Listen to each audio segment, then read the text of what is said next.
The Grand Tour is back, and this time they're going across Europe, across east of Europe, to places that no one could actually think about, a road trip that no one has thought about, and pretty interesting from the opening. There are small visual cues that will leave you smiling.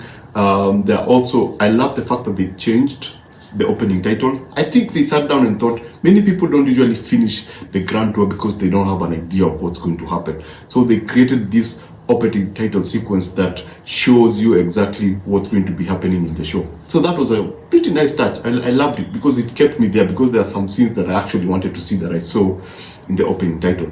So as we jump right into it, in this time they were going across, it was like 1,013-mile road trip across Poland, some other countries, from the north side to the south side of the east side of Europe. And wow, I got to learn so much about these particular areas of that particular area of the world. And I have my own perception of that, how that place looks like, and what I was able to see them capture was totally different. There were some beautiful places, especially there's this place that they go at the end of the show, and there's a lake, and then there's an island, and the island has a castle on top. Oh, beautiful, and the water is all blue, and so you have this area that you can actually sit down and see the water and see the island and see the whatever. Unfortunately, May couldn't see that because of his car. Now, talking about cars, they chose really odd cars for this road trip. I think May's car was the heart of the story. It was the heart of this particular show because it's a small, old, very powerless car. It has like 20-something horsepower. It's like a motorbike, small wheels, very, very small car. It's what modern world today is trying to do with these small electric cars. Make a small car that can fit into a library hall or a restaurant, and you actually see that. Jeremy and Hammond do their thing because it's a grand tour show. So they always like to play around with other people's cars. So they do that thing of they do something with the car and the car finds itself. When May wakes up, he finds the car in odd places. So the car is so small that it can fit into really small spaces, and you can actually drive out of those small spaces. And it was fascinating how you'll be driving on the highway, and it made for some really humorous point of the show, whereby he's driving down on a highway and big trucks pass by, and you can actually see him get terrified. You can see the terror in his eyes, and you can actually understand his position because that is a really, really small car and really slow. So all the trucks overtaking and making noise and hooting, it just created for some really interesting humor. Now, for Jeremy Clarkson, he had this customized huge car. I can't quite remember the name.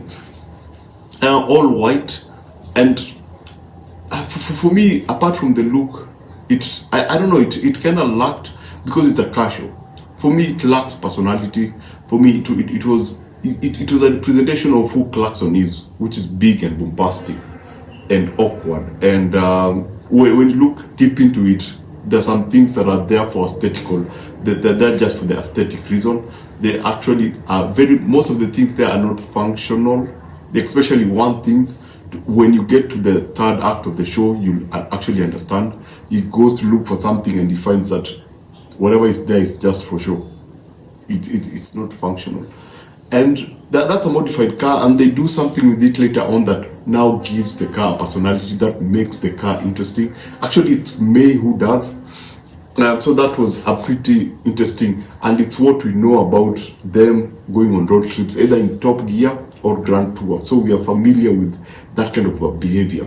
As for Hammond, he had this yellow car. It's a convertible pickup.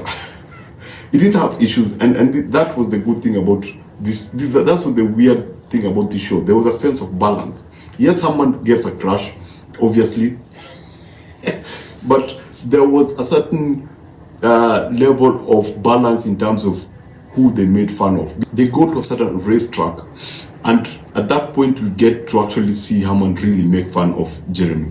And there are a lot of moments that Jeremy is the tail end of a bad joke, and it's very refreshing to see that he's not the only one who's making fun of everyone. They can actually have people make fun of him.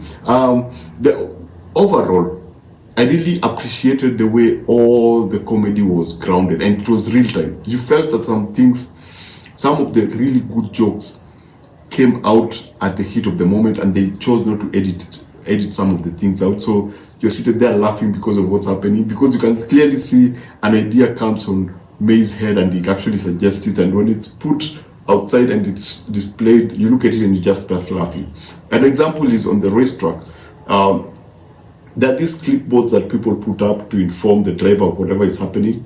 So yeah, they actually they generate those messages and they're pretty funny, and you can actually, they don't feel scripted because you can actually see May come up with some of the things real time over there. There are some really interesting moments with the House of Wax, and this time they have an extra presenter, which makes for a very, very, very, very funny interaction. I think there was a certain energy about this particular show that I've not seen in any. It reminds me of Top Gear more and less of Grand Tour. This feels more playful, more stupid. It feels more in place with the Top Gears of the early 2000s. Those road trips whereby they threw caution out to the wind because, oh wow, there are things that they do that you're like, that is actually risky when you think about it.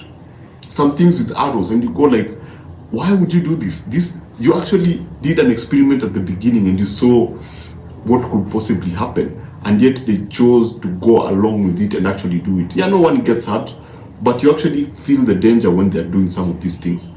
The other thing that they do so well with these road trips, they kind of teach you new things that you did not know about particular countries, or things that you knew very little about. And this one, there are a lot of small things that Jeremy was dropping within the show that for me made a lot of interesting listen, especially with Poland.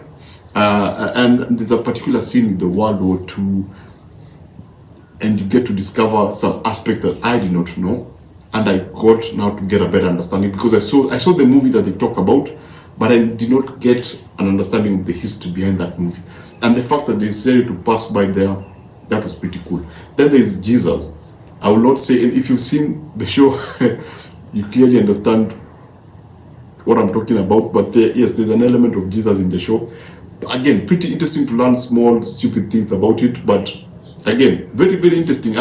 It's for me, that was like discovering something absolutely I did not think that I could discover about that particular country. So yeah, that's basically it. The Grand Tour was pretty entertaining. If I was to give it out of 5, I would give it a 4.7 out of 5.